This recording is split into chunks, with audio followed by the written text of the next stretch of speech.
Knowing there were problems ahead for the Jews, he decided to split his family up. He bought them forged papers, and he bribed a government official to take 14-year-old George Soros in and swear that he was his Christian godson. But survival carried a heavy price tag. While hundreds of thousands of Hungarian Jews were being shipped off to the death camps, George Soros accompanied his phony godfather on his appointed rounds, confiscating property from the Jews. These are pictures from 1944 of what happened to George Soros's friends and neighbors. Your very personal experience of evil. My understanding is that you went out with this protector of yours, who swore that you were his adopted godson. Yes. Went out, in fact, and helped in the confiscation of property from the Jews. That's right. I mean, that sounds like an experience that would send lots of people to the psychiatric couch for many, many years. Was it difficult? Not at all. Not at all. Maybe as a child you don't see the connection,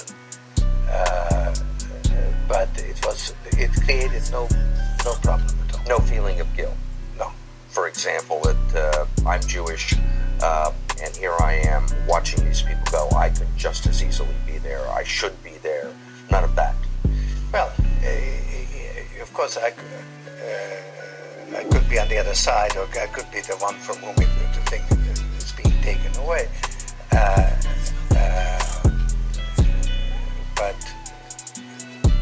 there was no sense that I shouldn't be there, because that was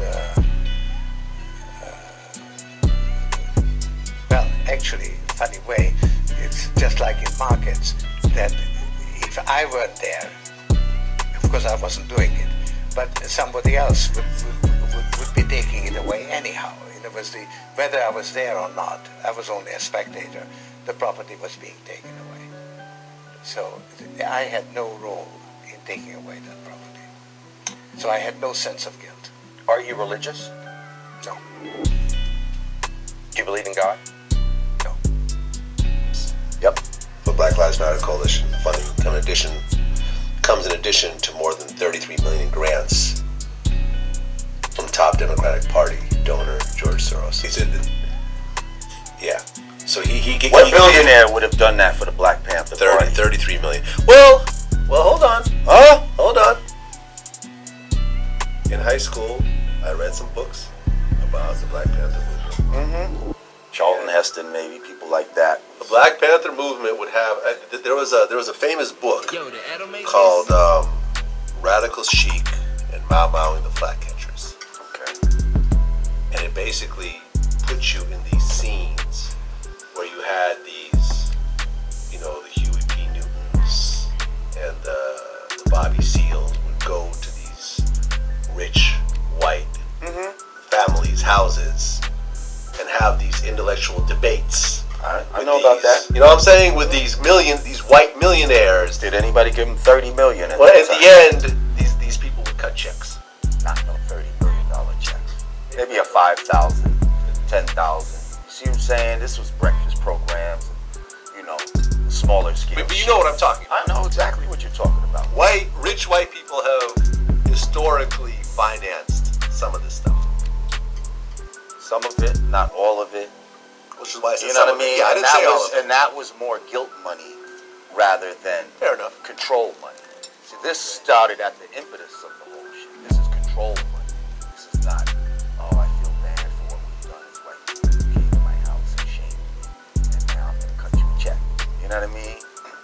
That's not what that is about. That's about, let us give you a movement that we can control and use certain symbolism from the original civil rights movement, like the black, red, black, and green, all these different symbols. We're going to incorporate that, but only it's going to be a movement that we control.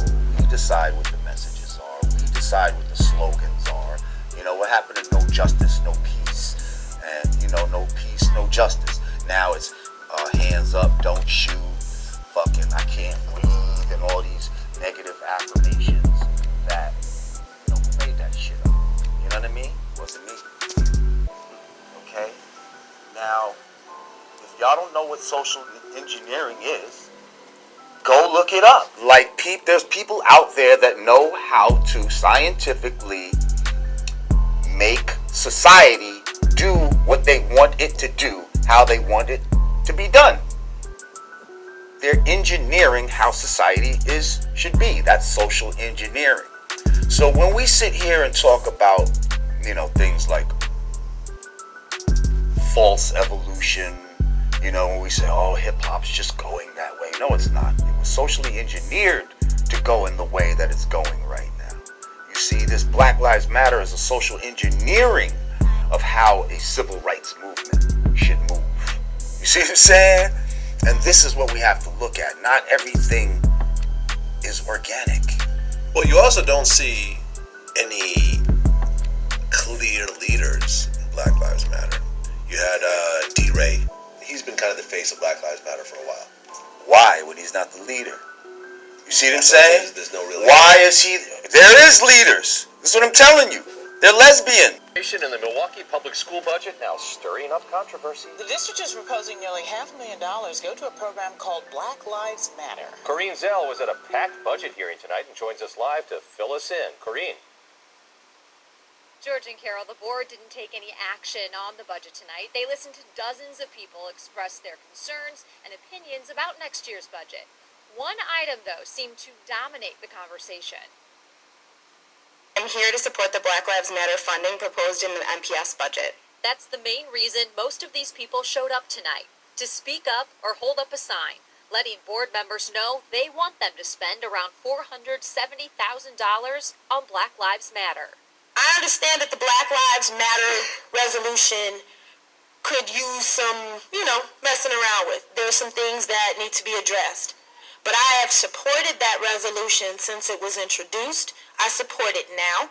I think that funding it is a sound idea. Milwaukee Public Schools say funding isn't going to a Black Lives Matter organization. The money will pay for 3 social studies teachers and staff development training for other employees. Even though many support the board's plan, they have concerns. There's nowhere in the resolution that explicitly spells out that the STOP program is going to end. Most of the room spoke in favor of allotting money to effort restorative practices and developing a cultural studies curriculum. But not everyone is on the same page. It's a lot of garbage. You know why it's a lot of garbage? Because the system hasn't dealt with getting remedies for years. The board will vote on the next school year's proposed budget this coming Thursday. Reporting live.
We're almost 24 hours away from the inauguration of the 45th President of the United States. Where does he stand in an open society?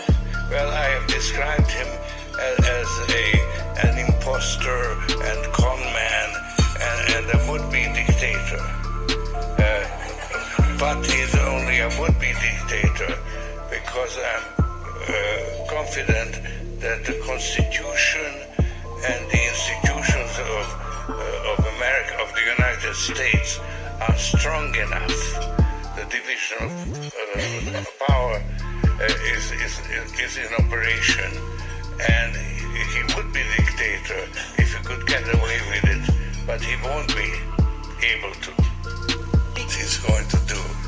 I personally am convinced that he's going to fail, not because of people like me who would like him to fail, but because the ideas that guide him are inherently self-contradictory, and the contradictions are actually already embodied by his advisors. He's got 3 chiefs of staff instead of 1, and in his cabinet, and therefore you will have Billionaire George Soros' fund manages about $30 billion for Soros and his family, but the progressive-leaning Soros took nearly $1 billion in losses recently, thanks to the stock market rally spurred by Donald Trump's surprise presidential election. Soros returned to trading at his fund last year, lured back by the opportunities to profit from what he saw as coming economic troubles. The Wall Street Journal's Gregory Zuckerman and Julia Chung report that Soros was cautious about the market going into November and became more bearish immediately after Trump's election. The stance proved to be a mistake, as the stock market has rallied on expectation that Trump's policies will boost corporate earnings and the overall economy. Over the past 3 months, the S&P 500 index has increased by more than 6%. As a result, some of Soros' trading positions incurred losses approaching $1 billion, people familiar with the fund say, adding that he adjusted his positions and exited many of his bearish bets late last year, avoiding further losses. That said, Soros' broader portfolio performed better, bringing in profits before and after the election from long-held investments in sectors including financials and industrials, they say. Those gains helped Soros Fund Management gain about 5% on the year, but Mr. Trump's election has spurred huge profits for others. One clear example is Stanley Druckenmiller, Soros' former deputy, who helped Soros score $1 billion in profit betting against the British pound in 1992. Or is there something more going on here? You know, history has showed me that there's always been some kind of element that they've shipped in, especially the places I've been to, Ferguson's, Baltimore's, Cleveland's.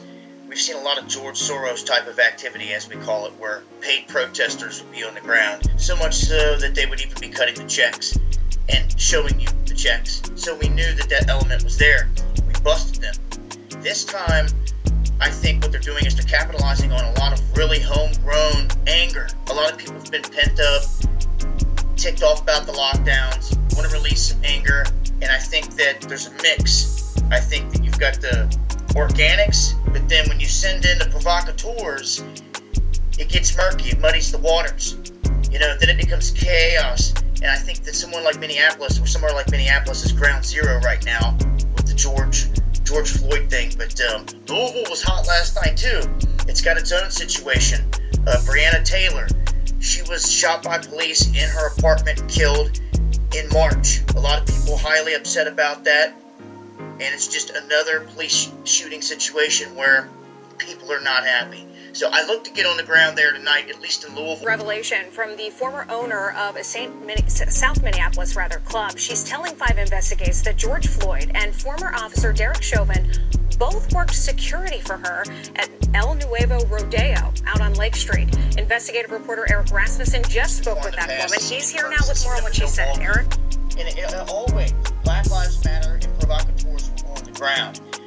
I've been very hard pressed to find any locals, anytime, anywhere, that burn down their own liquor store or their own auto center that they're working at, that they depend on. It's just not how it used to go down. They are more focused on directing their energy toward the authorities there. I see more wildness coming from the guys bust in because it's like they're sent there to do that. So they're there, now they're going to do it. And it's crazy, some of those shots. It certainly was, and we had seen footage of the police basically evacuating their department, their precinct, the 3rd precinct. That's right. And then later it was ransacked and set on fire and burned for hours. Yeah, they're lucky that didn't go to the ground. And they were warning that there could be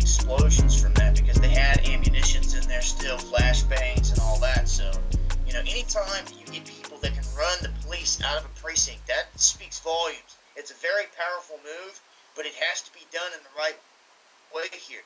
Cannot be allowing big moves to be made and then being made unrighteously in this country. We need to be doing things the legitimate way, the best we can. And as I always say, burning down the liquor store and the auto zone is doing nothing to help the situation. It's not bringing talk to the table, no dialogue, nothing. So we need to be going down that avenue as well. Instead of just wiling out. Now, President Trump did respond with some tweets that actually have been censored now by Twitter. But what do you think is going to be? That George Soros, the liberal billionaire, has poured a ton of money into two movements that were instrumental in creating Black Lives Matter and the buzzword. Dating back to January, we knew that George Soros spent over $30 million bankrolling Ferguson demonstrators. And of course, Ferguson relates to Officer Darren Wilson, who killed unarmed teenager Michael Brown and was ultimately not charged. This includes support by George Soros of groups like Color Lines News for Action, Organization for Black Struggle, which established the Hands Up Coalition. Soros also gave money to the Drug Policy Alliance, which worked on pushing Black Lives Matter as a buzzword, which has since been incorporated into speeches by political figures including Hillary Clinton. Which gets me to the next element of this story, Lewis. Let's talk about Hillary Clinton. George Soros, a huge supporter, of Hillary Clinton. Bernie Sanders and Martin O'Malley happen to be the Democratic candidates who have been disrupted by the Black Lives Matter protesters, but not Hillary. And George Soros happens to be one of the top donors to Hillary Clinton's Political Action Committee. This is not about George Soros is bad. This is not about the Black Lives Matter message being bad. This is about the possibility of really ugly astroturf, because you're talking here, Lewis, about a movement that is funded by someone who is a big supporter of Hillary's, and you happen to see that movement now becoming very specifically political within the context of the Democratic primary, protesting mostly Bernie Sanders, also Martin O'Malley, but not Hillary Clinton. And the reality is that it's every single Republican who should be protested by the Black Lives Matter movement, but mostly they're focusing on Bernie, which would stand to reason is a way to try to help Hillary Clinton. In your piece about social justice DAs, and you put social justice in quotes, what do you mean by that? What does that mean, social justice DAs? Well, there's been this recent development where George Soros has been coming in largely in Democratic primaries where they're not going to be much voter turnout and putting in a lot of money to elect people who are not very supportive of law enforcement and don't view the office as bringing to trial and prosecuting criminals, but pursuing other social agendas. And they have started to win in a number of cities, and they have, in my view, not given the proper support to the police, and they're following policies that are ultimately going to lead to an increase in violent crime and more victims. Had the story for 3 years. We would not put it on the air.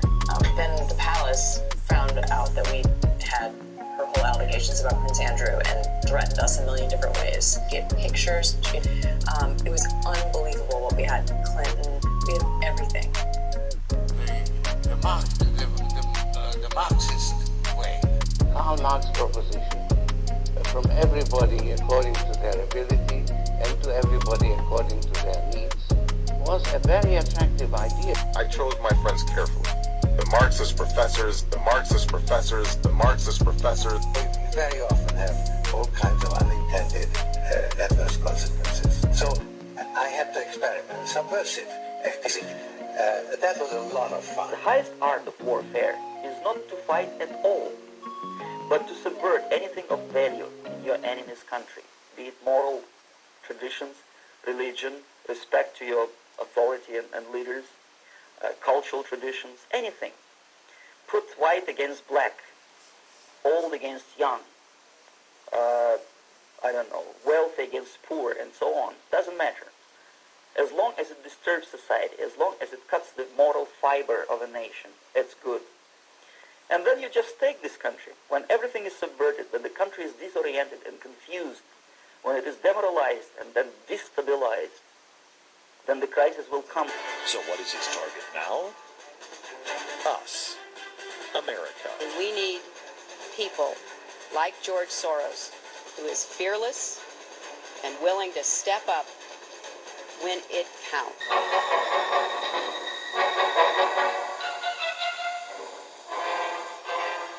July 1967, Newark, New Jersey.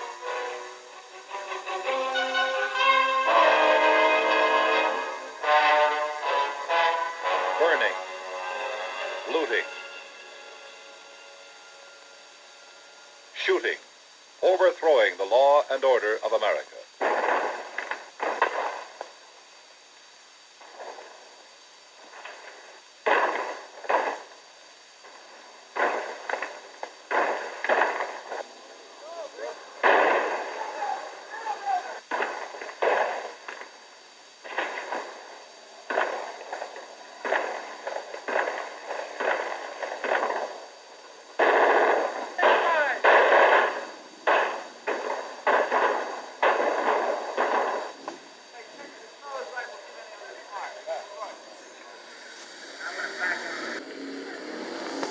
Looks like you're moving out there. I'm forced to do so. After 18 years being in one locale, I'm forced to get out. But I knew this was coming because on the 13th, Thursday the 13th, I noticed strange men coming on the street with a pad marking everything down. The buildings, the stores that were easily able to get into, those with gates and those without gates. Those that had good merchandise, those that had just any merchandise. And they were well prepared.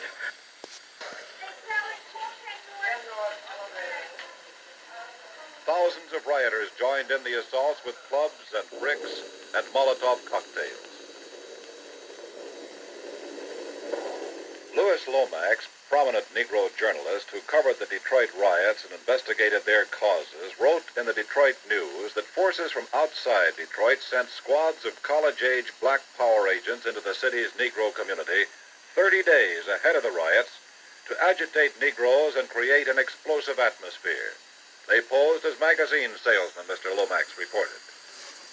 Al Dunmore, the respected editor of Detroit's Negro newspaper, the Michigan Chronicle, was interviewed. Do you feel that there's any pattern or any conspiracy behind the riots that we've had in our major cities this year?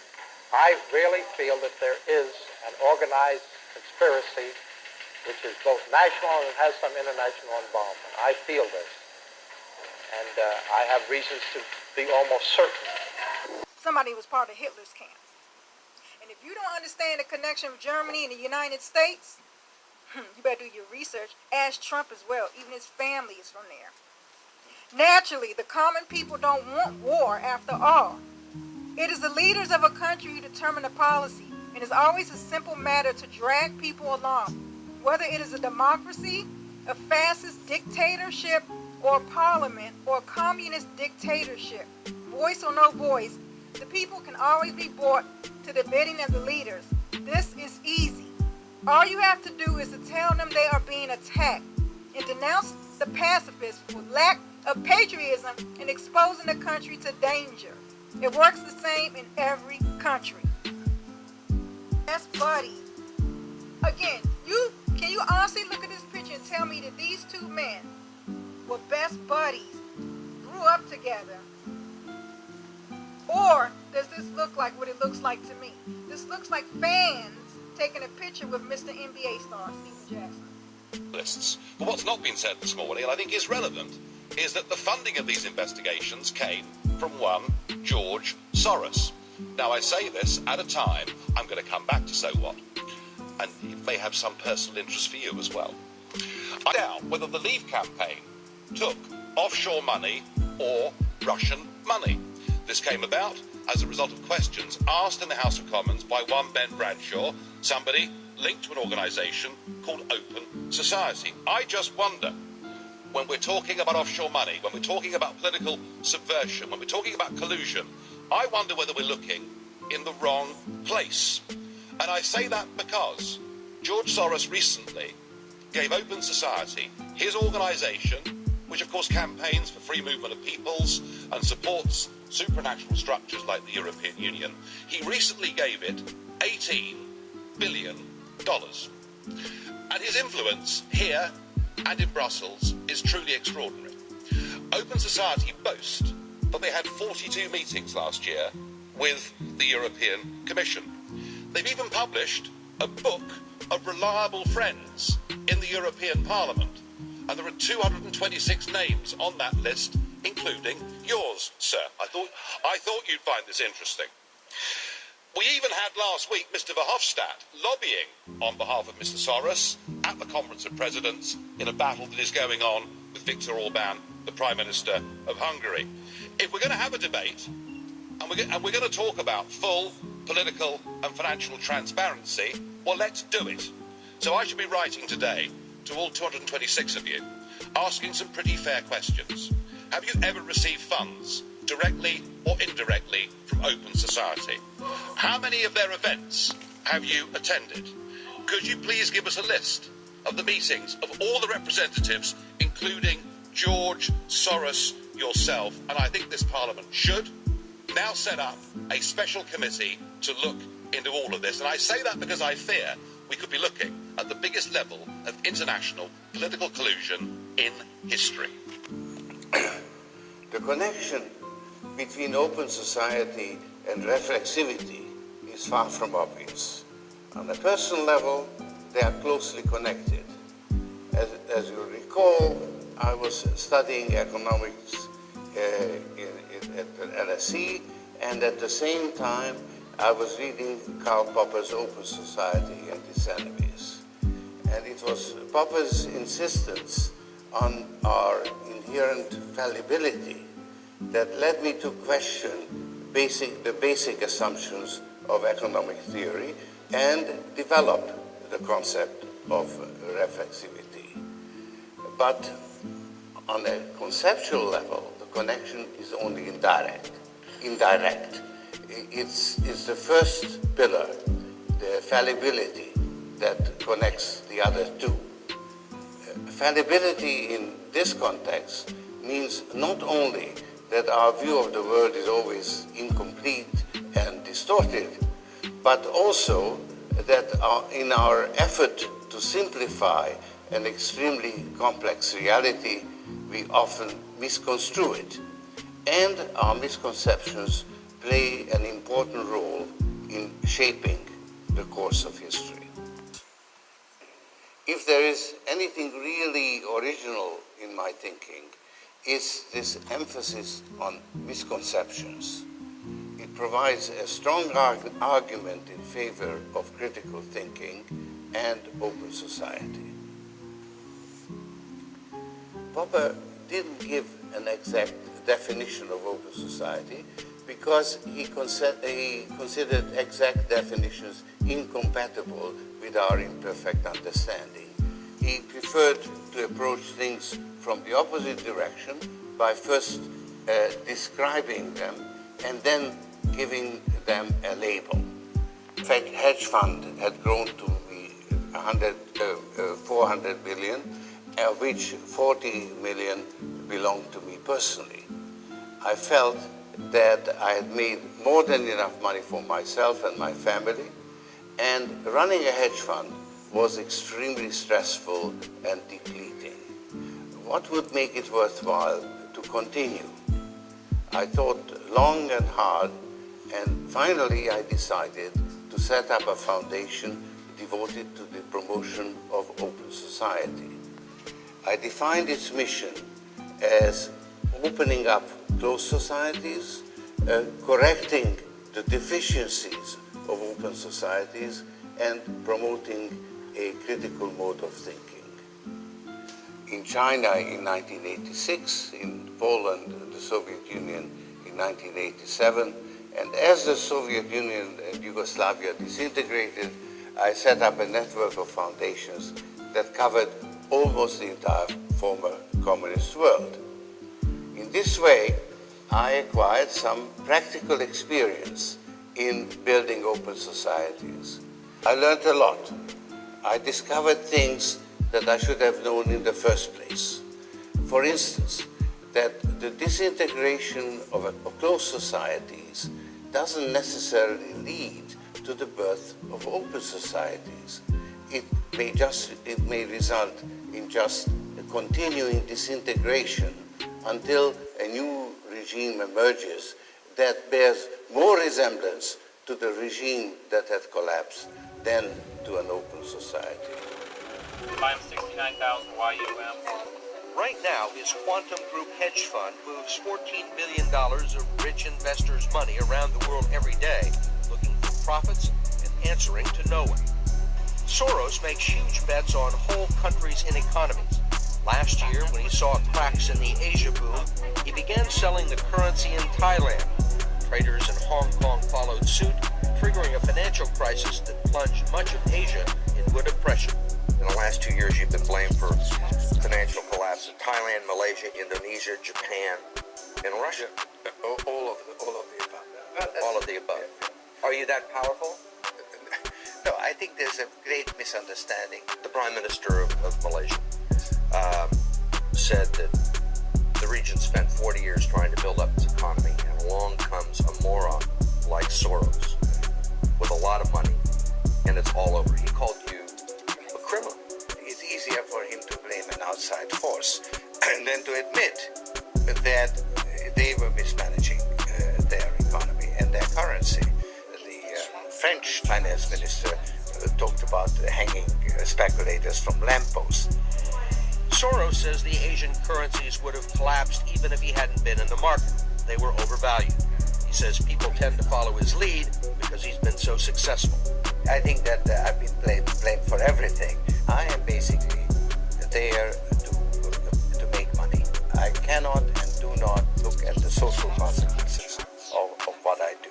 To understand the complexities and contradictions in his personality, you have to go back to the very beginning, to Budapest, where George Soros was born 68 years ago to parents who were wealthy, well-educated, and Jewish.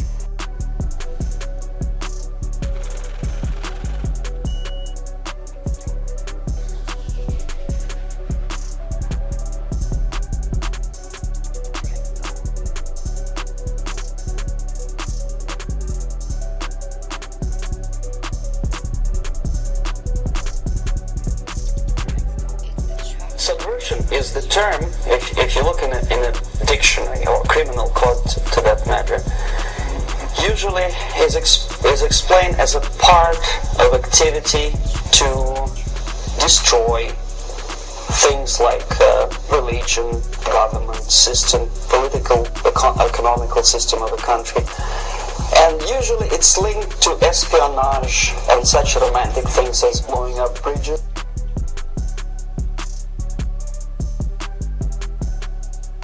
Style,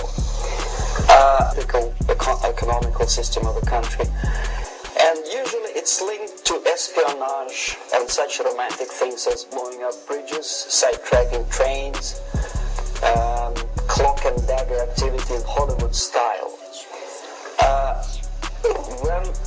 What I'm going to talk about now has absolutely nothing to do with the cliche of espionage or KGB activity of collecting information.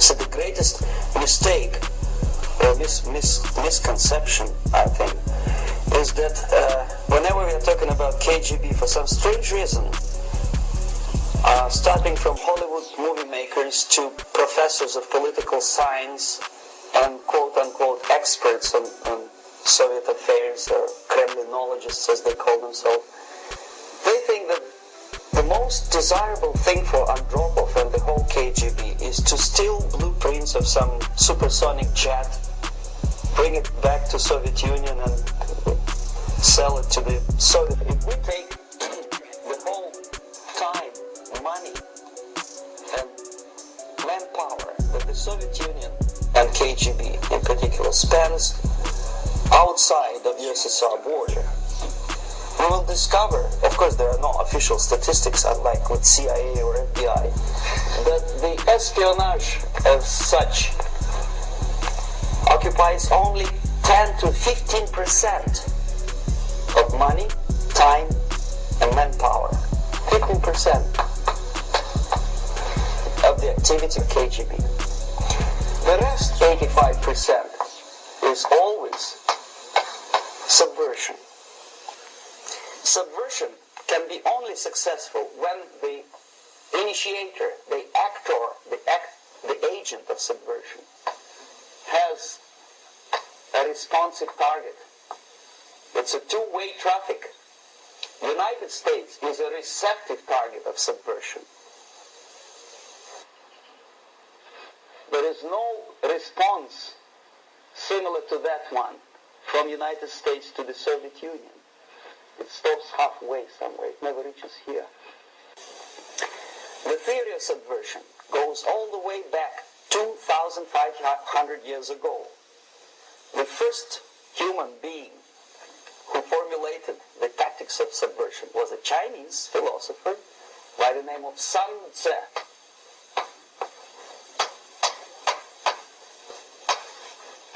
2,500 years BC. He was an advisor for several imperial courts in ancient China. And he said, after long meditation, that to implement state policy in a warlike manner, it's the most counterproductive, barbaric, and inefficient to fight on a battlefield. You know that war is continuation of state policy, right? So if you want successfully to implement your state policy, and you start fighting, this is the most idiotic way to do it. The highest art of warfare is not to fight at all, but to subvert anything of value in the country of your enemy, until such time that the perception of reality of your enemy is screwed up to such an extent that he does not perceive you as an enemy, and that your system, your civilization, and your ambitions look to your enemy as an alternative, if not desirable, then at least feasible. Better red than dead. That's the ultimate purpose, the final stage of subversion, after which you can simply take your enemy without a single shot being fired, if the subversion is successful. This is basically what subversion means. As you see, not a single mentioning of blowing up bridges. Of course, Sun Tzu didn't know about blowing up bridges. Maybe there were not that many bridges at that time. But what I want to say is George Floyd, I do not believe he's dead. Why did he not die on video? They put the knee on George Floyd for 9 minutes, and then it says he later died. He didn't die in front of people. There's a reason for that. He's not dead. He was paid to do this.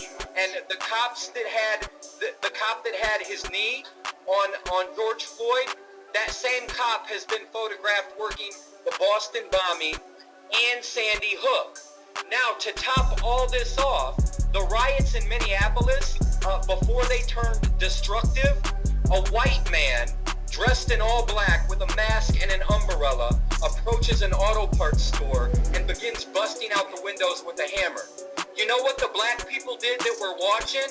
They ran up to him and tried to physically stop him and told him, "What are you doing? No, no, no. Don't do this. We don't want this to turn deadly. We don't want the police here." Then they followed him on camera as he tried to get away. They tried to actually fight the man.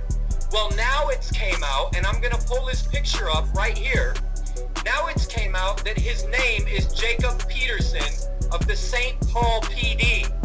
He's a fucking cop, and he started the Minneapolis riot.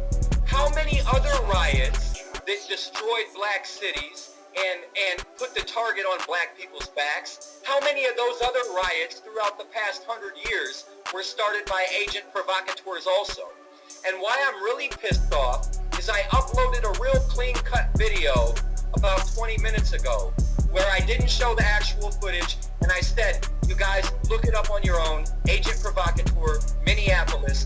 YouTube still demonetized the video and still placed the restrictions on it so that notifications didn't go out. Only a small percentage percentage of notifications. It's getting hardly any views. They're silencing the freaking truth. This is the cop that he's talking about. That was smashing windows. Holy shit, the cop who started the vandalizing, outed by people who know him. Jacob Peterson of St. Paul PD. Wow. Whoa. Part of that shit. Wow. He's getting exposed left. I ain't got part of that shit.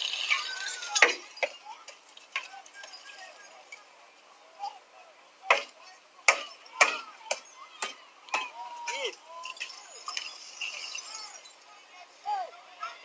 Oh, I zoomed in. I'll zoom out a little bit. Those cops will come for you if you're pulling that crap. No, that's not. That's garbage. You're pulling that shit.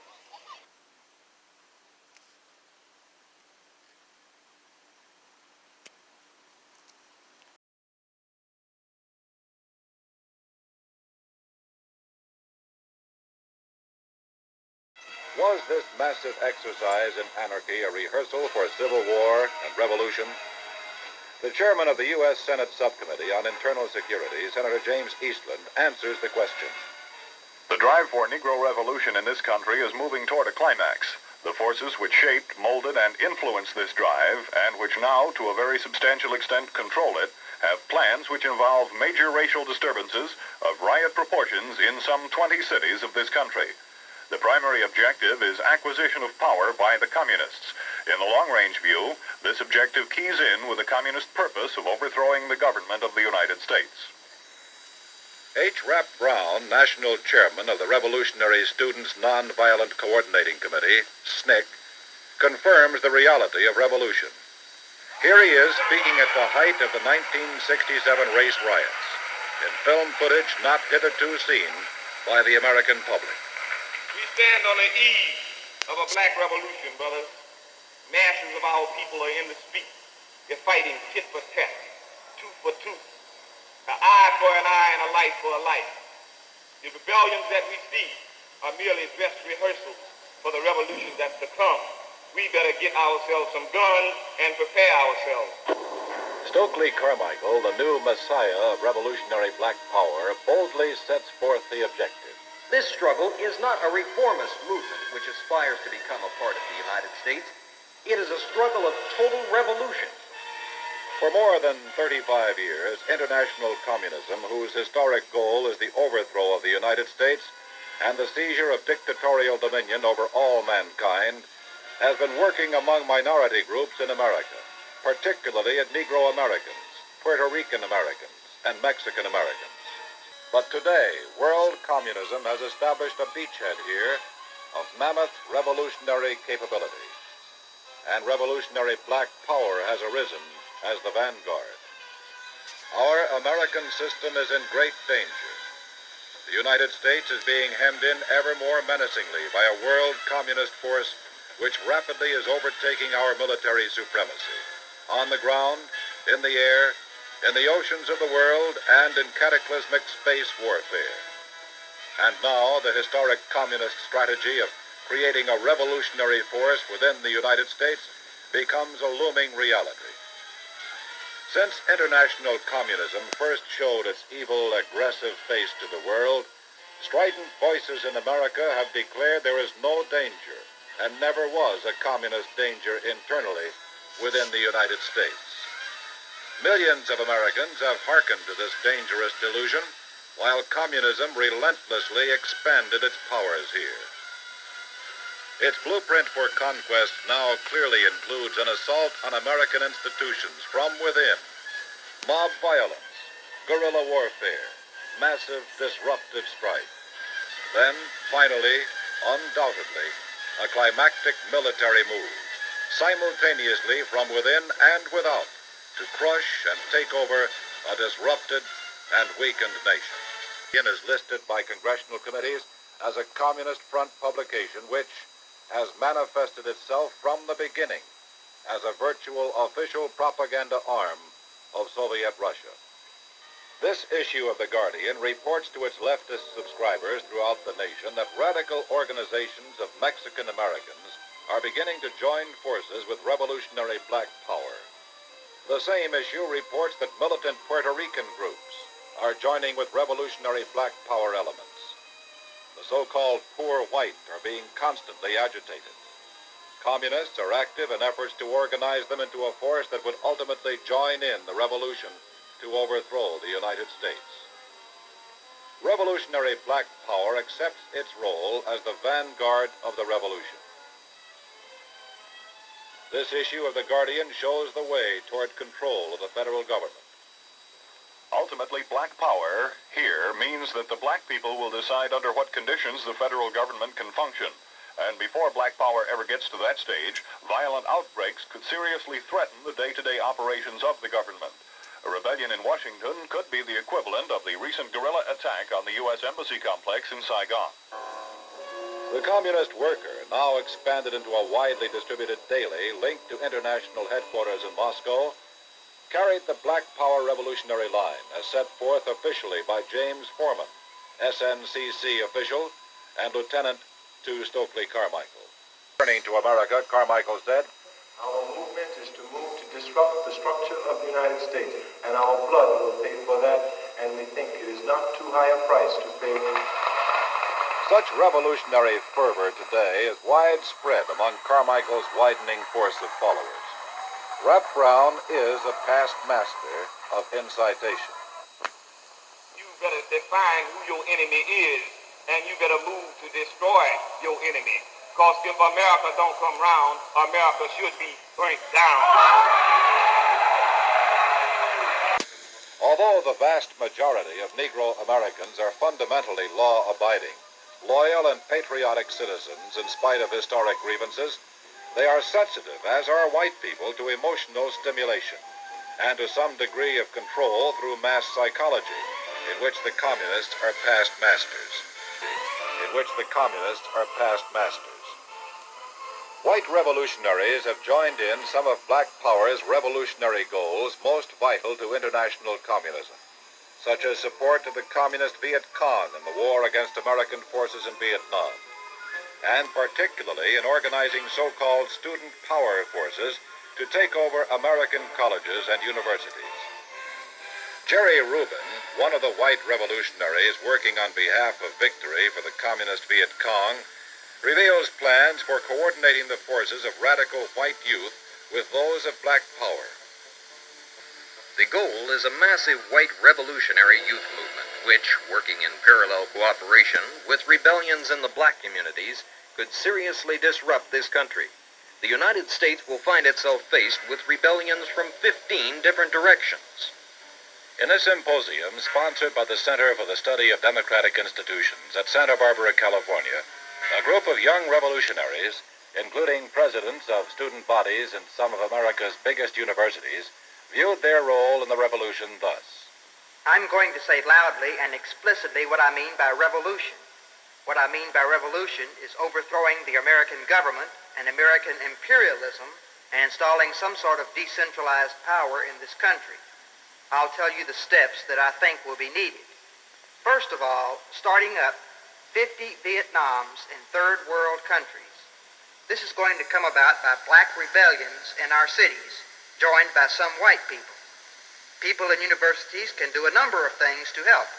They have access to money, and they can give these people guns, which I think they should do. They can engage in acts of terrorism and sabotage outside the ghetto. The nationally syndicated columnist Victor Rizal, who for years has been warning of communist power at work within America, wrote that the Commission in its report would fail to publicly reveal evidence that a conspiracy is operating within America to whip up bloody, flaming riots. Dr. J.H. Jackson, head of the largest Negro church organization in America, the National Baptist Convention USA, with nearly 7 million members, has warned constantly that communists are directing the revolutionary activities of the radical black power element in America. In spite of the statement from the Kerner report that they had found no conspiracy in studying the riots of 1967, I am convinced with others that there is a conspiracy, deep and dangerous, designed to demoralize the nation, to divide it, and if possible, to conquer it. It says that it found no evidence of a conspiracy behind the riots of this last year. When you testified in Congress, I believe you said that you thought there were evidence of a conspiracy, of communist groups infiltrating and so forth. I didn't say I thought. I know there are. So I think every mayor of a big city has intelligence services, and we know that there are protest-type demonstrations, sometimes coordinated all over the world on the same day, and their intentions are to try and cause riots. Many organizations are openly in the field and communist-backed, trying to take advantage of the situation that exists to worsen it rather than try to... I hope you guys realize that in real life, there are really, really, really smart, conniving, evil people out there who use people's human passions against them to destroy their culture and subvert their society. It's called unconventional warfare, which engages in psychological operations and subversion into convincing populations to destroy themselves. We've done it to other countries all the time. We did it to a lot of Eastern European countries with rock and roll and pop culture operations. Seriously. The British did it to the Chinese with opium and drugs. The Russians have been doing it against us with basically moral subversion. What works best on the United States population, by the way, especially if you really want to burn it down, is authoritative injustice. You get a cop who's flaunting authority too much and he starts doing stuff like that. Americans hunger and thirst after righteousness. That's what they want to have. So if that's what drives them, if that's like the apex of their human passion is correcting injustices in the world, which seems to kind of be our thing, right? That's the perfect mechanism to use in a subversion campaign. Now, how do I know that that's what they're doing?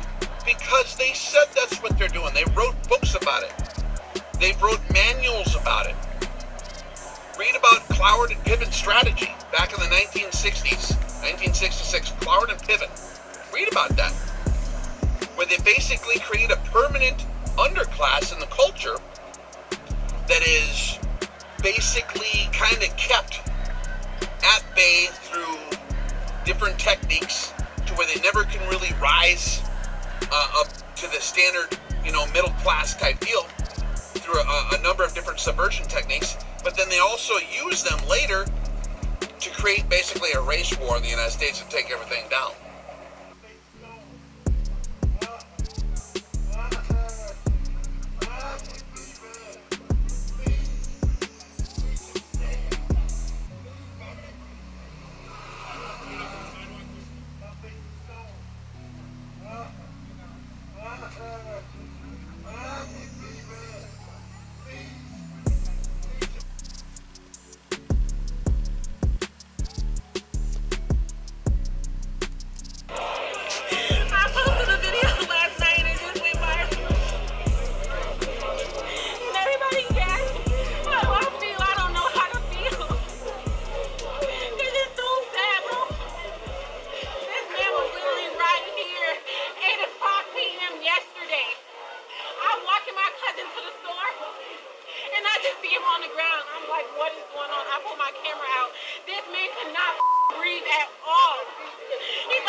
I'm a strong black man, and I know Floyd.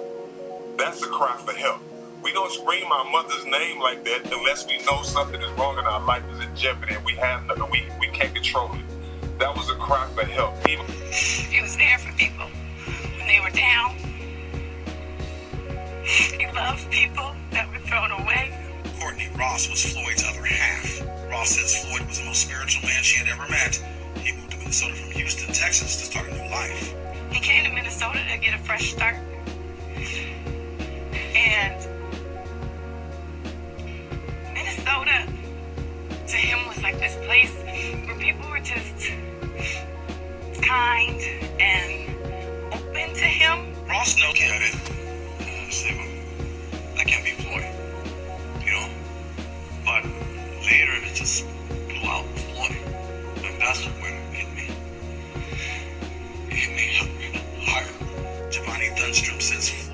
security for him at Conga Latina Bistro. Store. Stop it at the store.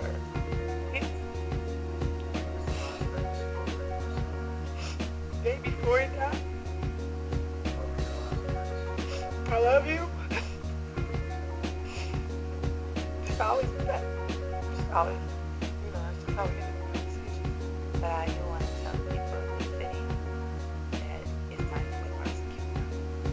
Not tomorrow, not the next day, but today. If you kill someone, you go to jail. That is the law. They are not excluded from the law. So I just hope the politicians and the decision makers of this city make a clear choice soon before anything happens that could hurt this city. Shit again. Let me tell you something. What I want you to do is, when you look at the video, look at the sign of the gas price, the diesel fuel. Look at the sign. Look how much the diesel fuel is. It says 99 cents. Now, we're in quarantine, you know what I'm saying? Fuel prices are high as fuck. Not only that, I want you to motherfucking Google gas prices and fuel prices in the Indianapolis area at the same time. And you will find out that fuel prices is $2.49, not 99 cents. Why is that? If this film footage was so fucking real, and that gas station is so fucking real, why do that motherfucking gas station got motherfucking 99 cents gas? I mean, everybody be Then you got motherfucking them down in fucking Georgia, Bushwick, Georgia, the motherfucking damn Arab nigga. Come on, people. Wake up. Do you see that motherfucking them? They trying to raise you niggas up to start some type of fucking race war here? You guys can't see that? To all you smart motherfuckers, don't do nothing. Don't follow the dumb crowded niggas that motherfucking them be behind this fucking movement. Because you're gonna be the first one to get motherfucking them handcuffed through in the motherfucking damn prison yard. Or motherfucking shot the fuck down. Don't do nothing. Let the dumb, you know what I'm saying? This man is not dead. Motherfucking in the officers was playing the fucking role. You know what I'm saying? You know they had that one Chinese man in that motherfucking there. You know what I'm saying? All this is a fucking ritual, and it ties into Eric Gardner. That's his name, Eric Gardner. It ties into the Eric Gardner.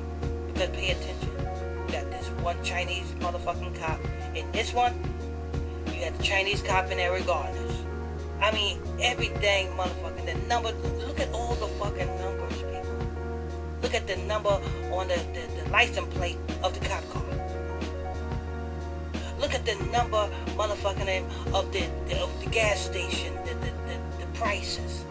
That don't even fucking, come on. That don't even supposed to be there. Text messages, and I have those posted on intelhub.com, and the article is titled Operation Summer of Chaos Exposed. Obama admin Soros Black Lives Matter plan to activate martial law before general election revealed. And is what they did is they correlated to bring in 10,000 paid for Black Lives Matter dissidents to create chaos at the Philadelphia Democratic National Convention in late July, and that was like their whole plan. So they were ramping this up, and we could be seeing this exact plan, but maybe a better version of it now that they've perfected it, being rolled out right now. Jason Goodman. I feel like that too. You know, this makes me think about people like William Cooper, the guy who wrote Behold the Pale Horse, who got in an altercation with the police when they came to his house. And it makes me think of how the potential of them sending police assassins out to create, either they can get rid of certain people if they want to, but also they can create a whole fiasco like they did with this, essentially. Right. Beat us down to nothing, starve us out, and when we're at our weakest, they can bring in martial law. Also, you got to think of it like this too. If this is a deep state control grab, or they're using the deep state to roll this out, for instance, a lot of the governors that are going around along with the lockdowns are Democratic. So if the deep state can get a hold of their players and roll this out enough to where they can create the chaos, they can keep the lockdowns going, and then they can also say that these lockdowns are going to continue now because there's people being unruly. They can roll out the military. It looks like they're literally progressing toward this. I was, talking about how I didn't think these lockdowns will end. This multifaceted, multi-pronged blanket that is called COVID-19 is getting really strange. But, it appears like they're toying with the lockdown. So it's a major psyop that's being ran, and it's really wearing on people, on their whole psyche, basically. Is what they're doing is they're going around and they're granting that places be open, but yet, like with the guy that drove through the national park to get to a town in Montana, he got arrested for that. So is the attorney that's going to be representing. The reason I bring it up is because there's a movie that came out not long ago called The Trayvon Hoax, which goes into great detail and reveals stunning information about how false witnesses were used and how Benjamin Crump, the attorney, here he is, the attorney for the Martin family, did a lot of really shocking things that whether you're black or white, when you learn about some of these things, you're going to be surprised because they don't really fall under the heading of honesty. Now, one of the things that Benjamin Crump boasts about somewhere here on his website, it's difficult to find, but he tells us that he is a member of the Sigma Pi Phi Boule Society. Have you heard about this, Shepard? No.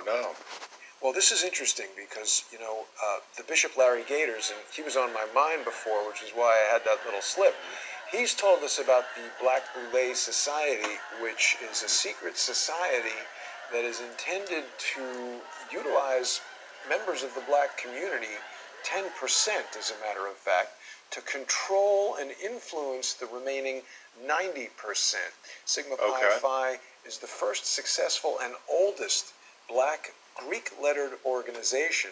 Sigma Pi Phi was founded in Philadelphia in 1904, and when you dig into the details of this organization and who are members of it, it works hand in hand with the Masons, and it's a fascinating bit of information for people to follow. So what I expect to happen now is Benjamin Crump will really play up the racial aspects of this. I've already seen friends of mine online who are black kind of, saying, hey, white people, kind of getting taken by this psychological operation that is meant to pit black people against white people. I was just as hard on Benjamin Crump's Social Justice Institute. Do you have a nonprofit institute? Is there a Shepard Ambellis Institute? No. Yeah, because I don't have one either. It's a little strange that this guy has a 501c3 nonprofit institute, but right in here in his description of himself, it says that he's a member of the Sigma Pi Phi Boule and Michael R. Moore Lodge. So this is free and accepted Masons. He's telling us this. I didn't make this up. He's telling us about this. We know that the 33 is a Freemasonic number that they use, the 33 levels of this Freemason society. There's all this imagery, right? The hidden hand. Do you know about that? No, tell me about it. Oh, man. Well, this is why I think it's so significant that, what's his name there? Chabad, the police officer who murdered George Floyd, the hidden hand of Freemasonry is a very commonly referenced symbol where I remember these guys are kind of sticking their hands in their jackets. It's, they're showing only one hand. There's a lot of reference to it. And here we see, And actually, somebody even once showed me a picture of Dr. Fauci showing his hidden hand. There's a lot of people all over the internet doing lots of work digging into these various, details that would be hard for any one person to do. So we are in an era where we've sort of got, this network of citizen journalists who are doing a great job uncovering some of the relationships between these people. I'm not readily able to find that Fauci image, but it's well understood that the hiding of the hand is one way that Masons are identifying themselves to one another. What else can we talk about? This is a really troubling situation, and we're trying to get as much information about it as we can. Gators has told us about is the sick process known as buck breaking. Have you ever heard of that, Shepard? No, tell me about it. So buck breaking is a practice that was employed by slave masters in the South, and it is a truly horrendous thing.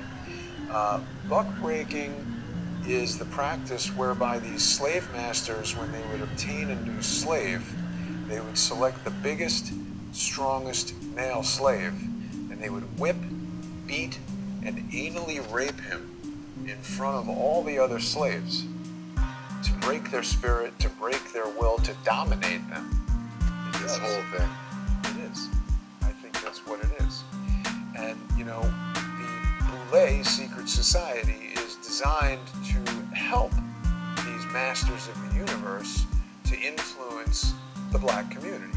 So 10% are selected to corral and control the other 90%. And obviously the way any of these psychological operations work is that Mr. Crump wants black people in America to rally around him. I mean, it seems like somebody like dead and old, famous, like Benjamin Franklin Institute or something. But why does this guy have an institute? Because he is a Boule attorney.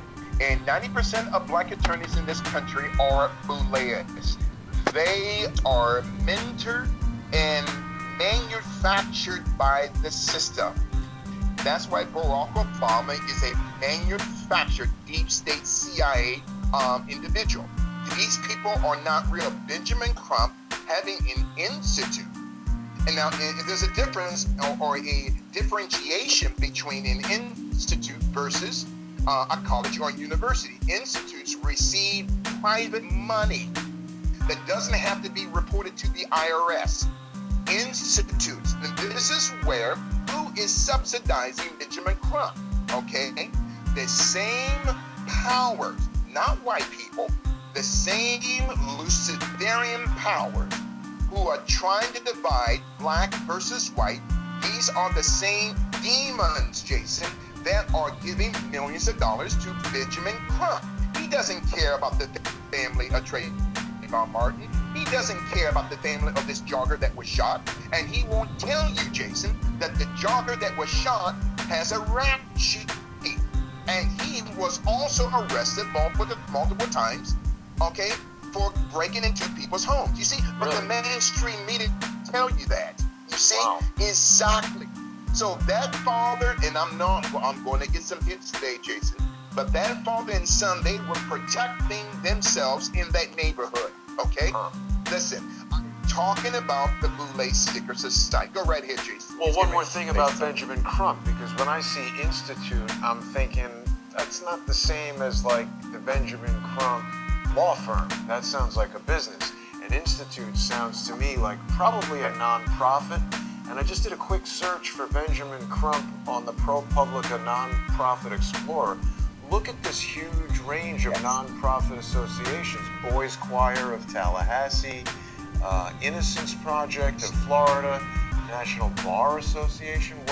What is Crump? Why is he showing up with this? We should look into this further. Maybe he's just donating to these things, but I'm just curious as to what is going on with Benjamin Crump and his institute. I seem to see it. There's a lot of people who like to have these 501c3 organizations so that they can have a way of getting money and not paying tax. that's what it is, Jason. Again, Benjamin Crump, Jesse Jackson, Reverend Al, Vitamin B Deficient Sharpen, these devils are race pimps and hustlers. They don't care about the masses of black people. Now, black people are going to skate me on your channel. I don't care. My job is not to kowtow to black people because I'm black. I am an American. I'm a child of God first. I'm an American second, okay? So then my identity, Jason, is not in my pigmentation. That's what I am, but that's not who I am.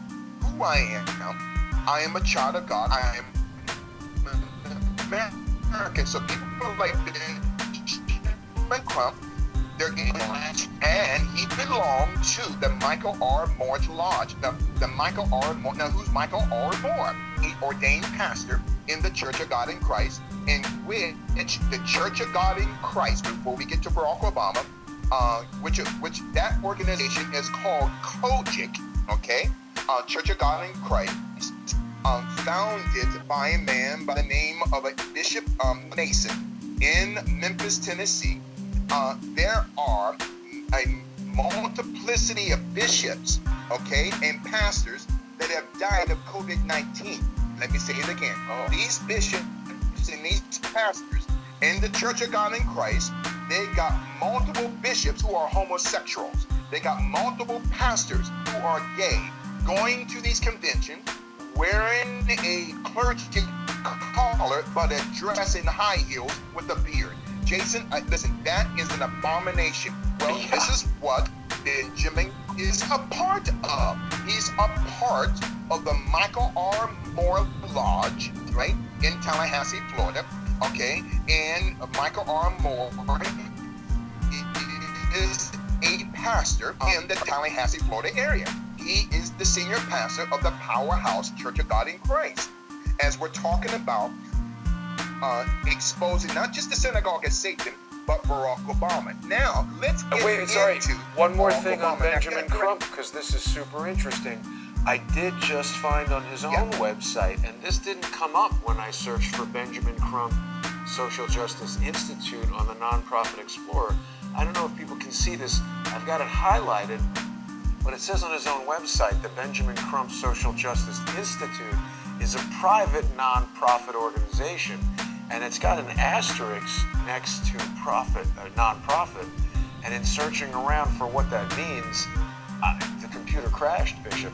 Now I've got air conditioning pumping in this room right now so that the computers don't overheat, because I thought that might have been the cause of some of our crashes, but it's frigid in the room right now, and it just happens to freeze the computer at the moment we're investigating Benjamin Crump. So luckily you can still carry on. I'll restart that computer while you speak.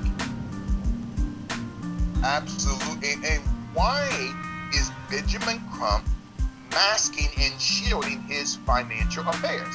Because that money is out of Saudi Arabia, okay? And we're going to get into Barack Obama in 5 minutes. Most of these black politicians, Barack Hussein Obama, okay? Even his wife, Michelle Obama, all right?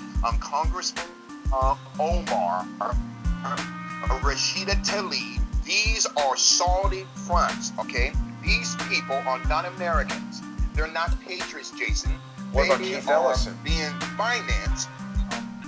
Yeah, Keith Ellison. Exactly. Thank you. Was it Keith Ellison who sings the praises of a current Adolf Hitler person by the name of Louis Farrakhan? I'm sorry.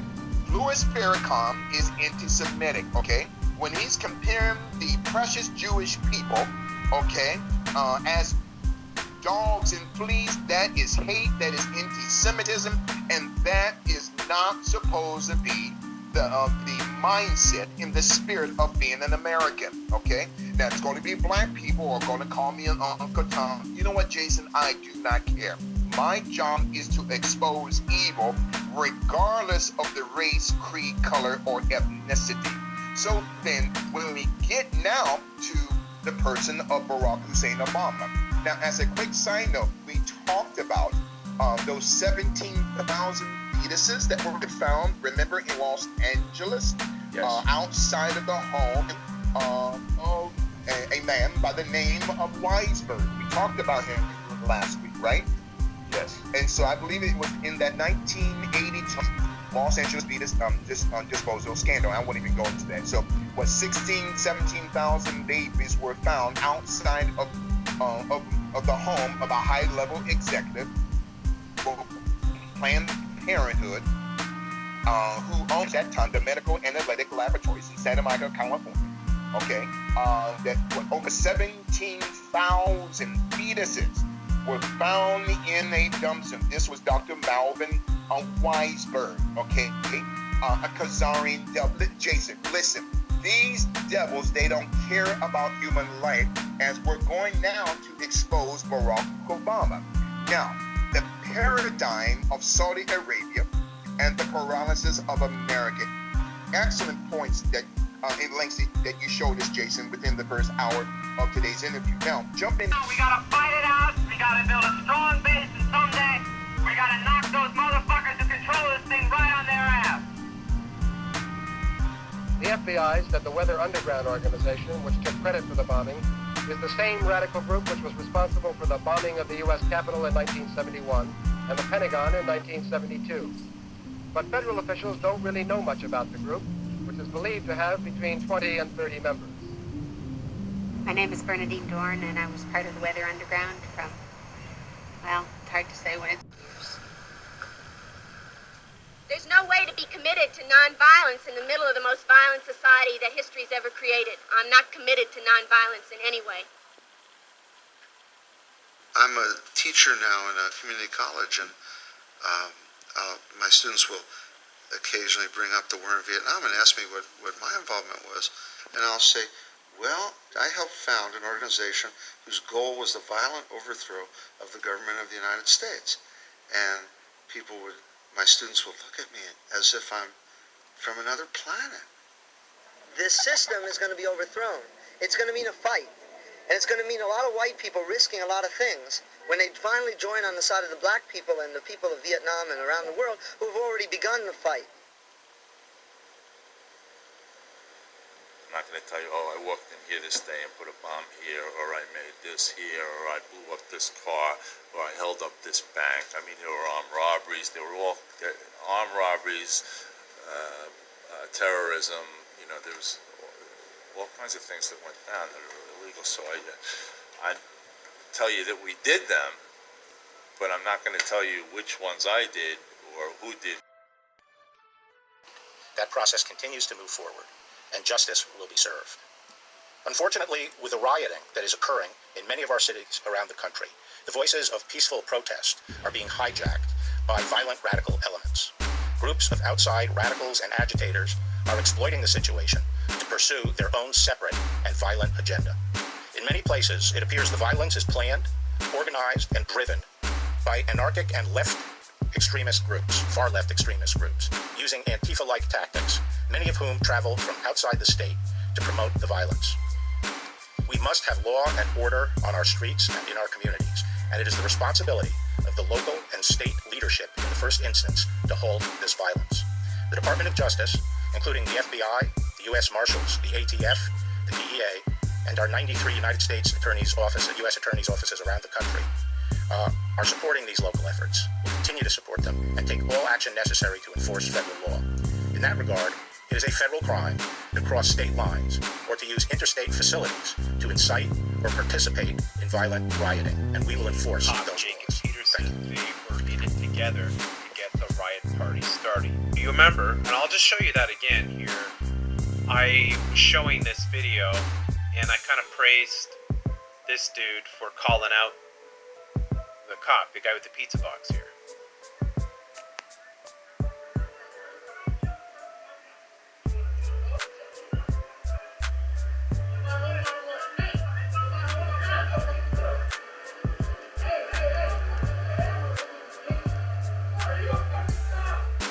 There you an effing cop, right?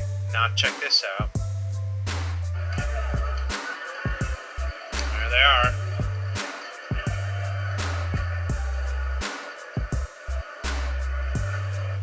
Wear a pink shirt, you're gonna stand out in a crowd. And there's Mr. Umbrella, and there's Mr. picture.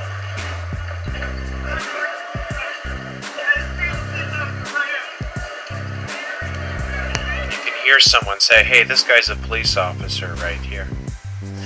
But we see them walking, and it's like they're buddies.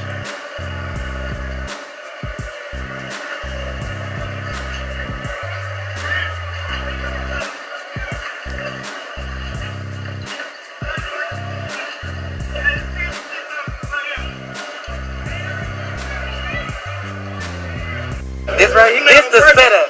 They put them there on purpose, y'all know bro.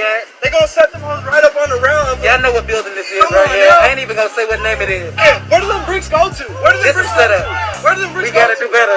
Ain't no damn construction. Gotta do better. Ain't no damn construction around here. I see. Ain't no damn construction around here. You just gonna set a pallet of bricks right there. Oh, okay. Listen, I did jury duty 3 months ago. Y'all don't keep no bricks right there. Do better.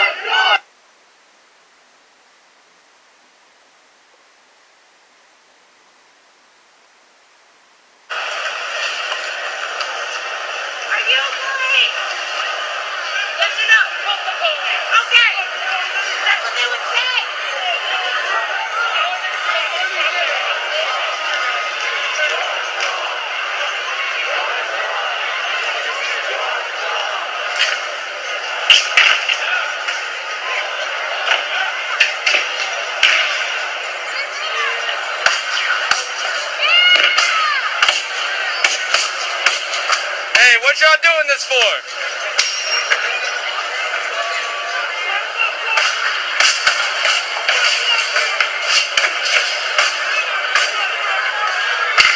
They all look mighty white to me. Only white people doing this fucking shit, man. Hey, were you at the protest? Yes. As a protester? As a protester? As a cop? Journalist. As a journalist. Well, I saw you just getting out of a police truck. That's not a police truck. That's not a police truck? No. Nope. Who are you with? What CNN. Oh, okay. Who are you with? Myself? Yeah. Were you protesting tonight, or? Yeah. Okay, cool. How'd it go for you? Pretty good. Alright, let's go see if this is CNN.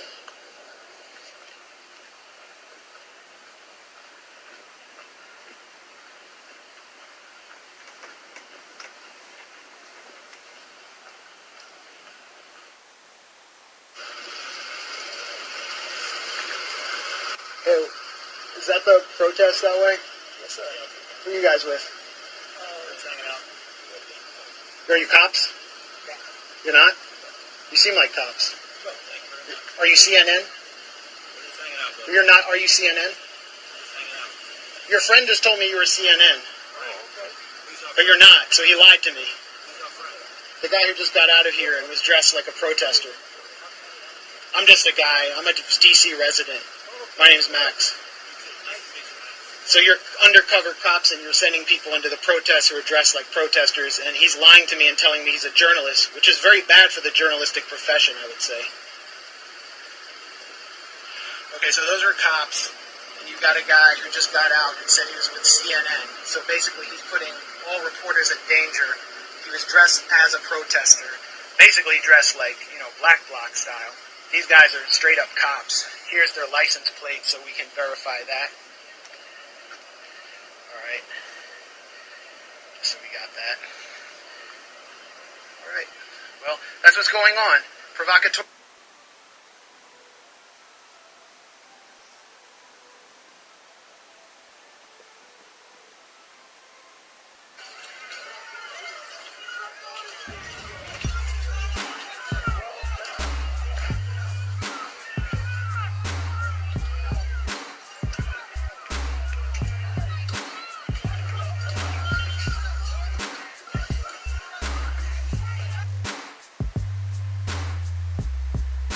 Newsroom, and you can see the chaos that is quickly unfolding. This is in downtown Brooklyn, where protesters... Everything becomes chaos. Oh, and you know the thing about chaos.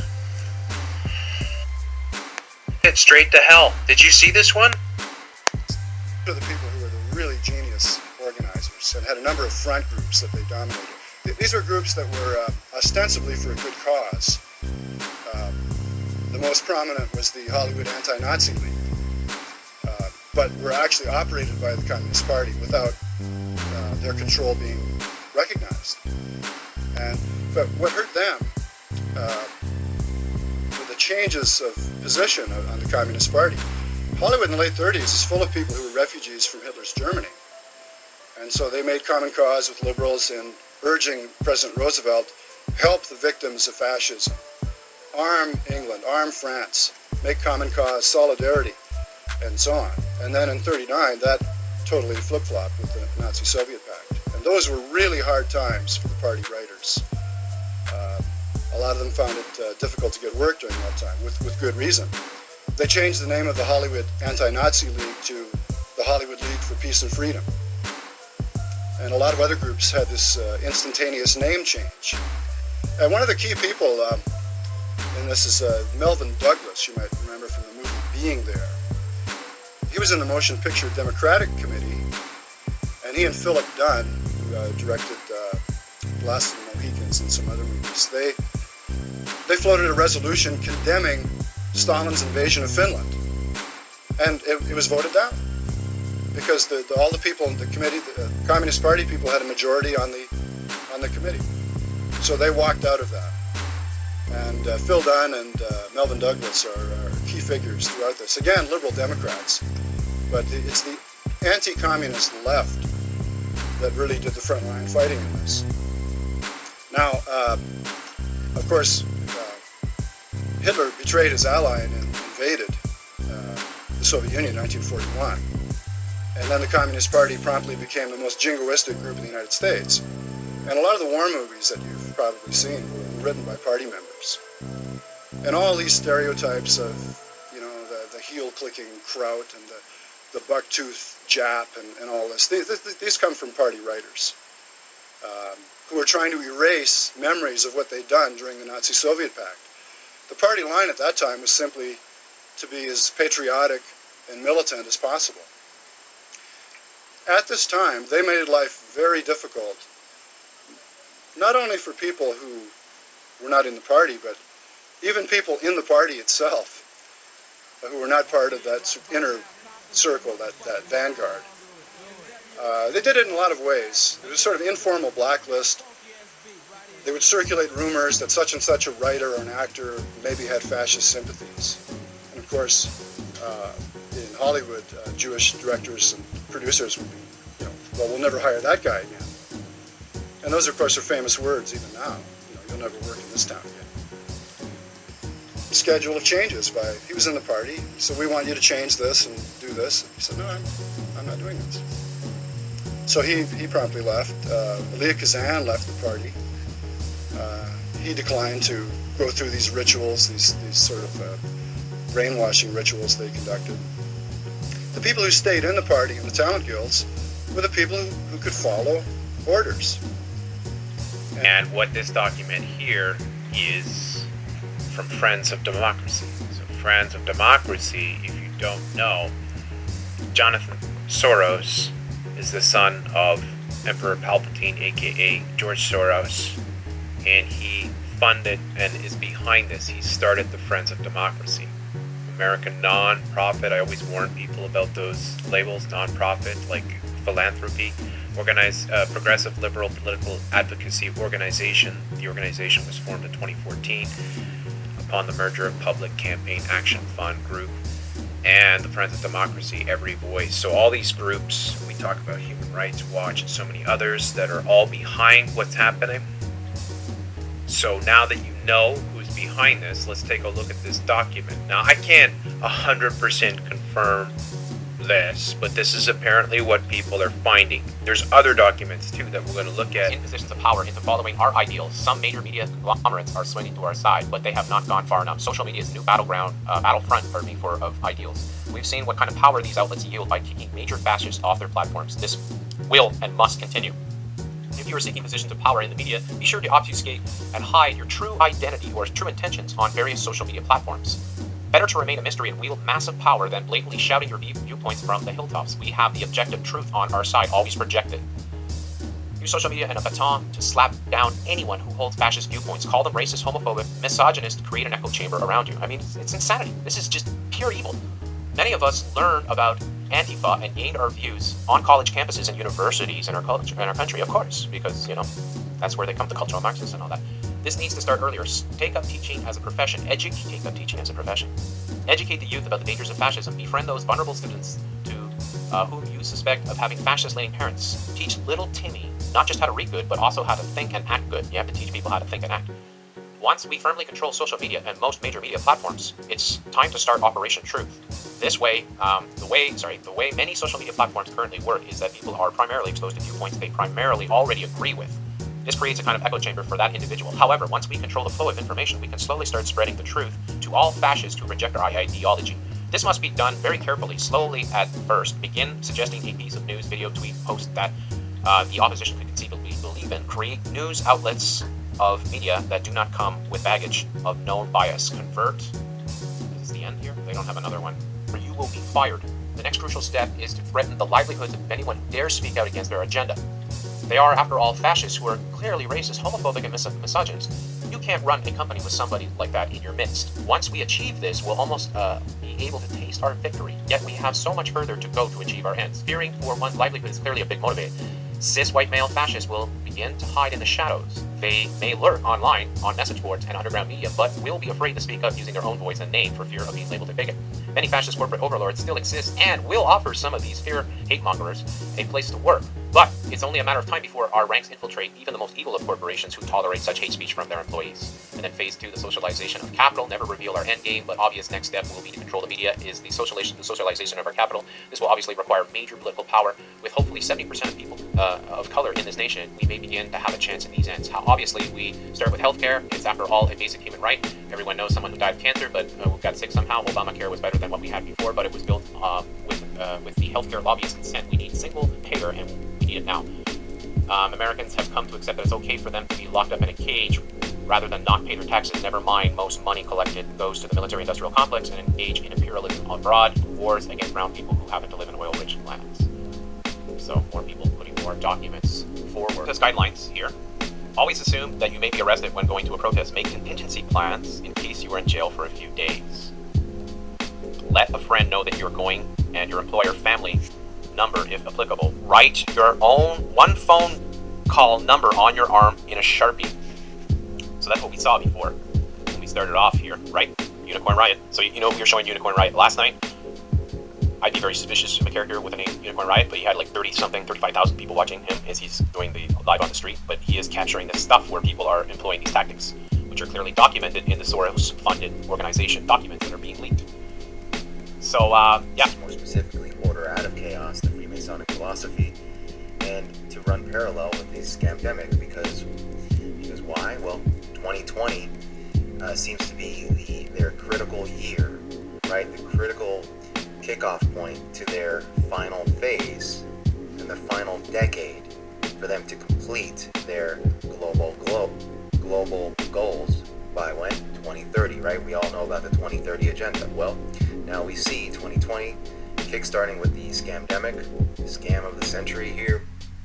We see that they are really going to get this, they are really going to attempt to complete this by 2030. So one world government, Antichrist beast system, one world religion, one world currency, one world centralized power, one world dictatorship, all to be completed by 2030.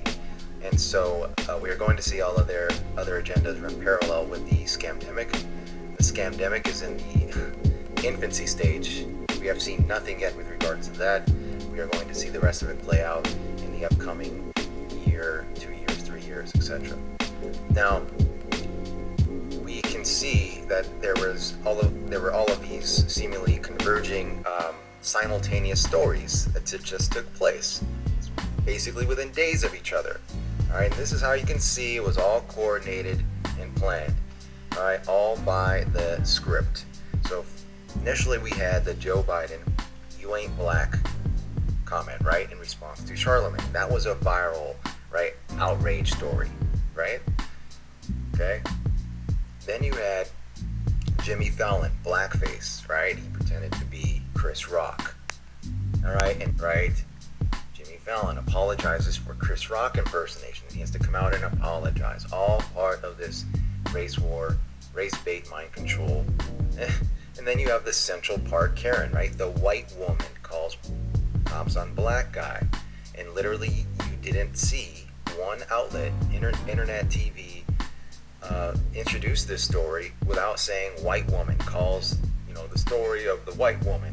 Can't just be woman, right? Okay? It's all part of this psychological warfare, all part of the psychological manipulation here. Okay, you have this. And then you have the George Floyd. You see, this is all coordinated. Okay? So yes, this is all part of the plan. This George Floyd, all part of the plan that has been going on for decades and longer. Okay? Now, whether or not he was really killed there in this dramatic scene here, okay, is irrelevant. The only thing that matters is that it was planned and orchestrated. So if he was killed, well, they killed him to kickstart this off. And if he wasn't killed, if it's some dramatic scene where they staged it, which is possible, they've done this in the past, so it's not out of the realm of possibility, well then that kickstarted it as well. Either way, their goals, their objectives are achieved. Okay? Their objectives are achieved to kickstart this civil unrest in the streets and this chaos. Unfortunately, most people have taken the bait and have fallen for this hook, line, and sinker, and are being played like a fiddle. Okay? They are playing right into their hands. But the other unfortunate aspect of this is how there are also so-called truthers and truther channels who have also fallen for this hook, line, and sinker, and are also playing right into their hands. These people are supposed to be awake to this agenda, yet they are encouraging these protests. They are encouraging this psyop, giving it more power, participating in this. You do not want to participate, encourage, or give this more power. Okay? 100% do not give it any power. You should be discouraging people from participating in this. You should be pointing out to people that this is all part of a larger conspiracy to destabilize the United States. How this is all coordinated. Show them these stories, and become aware of this and enlighten people to this so that they are not manipulated and played like a fiddle, as how we are seeing. That is how you can help. You are not helping by encouraging this mass psychological race war operation. Understand? So we are seeing that, unfortunately. I've pointed this out to a certain individual. I named in my community post a channel who's supposed to be a truther, an activist, but what is he doing? Playing right into their hands with his actions. Okay, towards how he's representing this, what this is all about, and encouraging this. So, do not play into their hands. Think for yourself. Okay, and do not consent to this chaos and order out of chaos. Well, I've heard that phrase for a long time. I don't know where it came from, where it originated. I view that In phrase as... 1967, the Miami police Well, I don't know. chief I've also used it. heard from many other places, but I've heard it for a long time, as most people have. And frankly, it means when there's looting, people get shot and they die. And if you look at what happened last night and the night before, you see that. It's very common. And that's the way that was meant, and that's the way I think it was supposed to be meant. But I don't know where it came from. I don't know where it originated. I wouldn't know a thing like that. But I will say it's very accurate in the sense that when you do have looting, like you had last night, people often get shot and they die, and that's not good, and we don't want that to happen.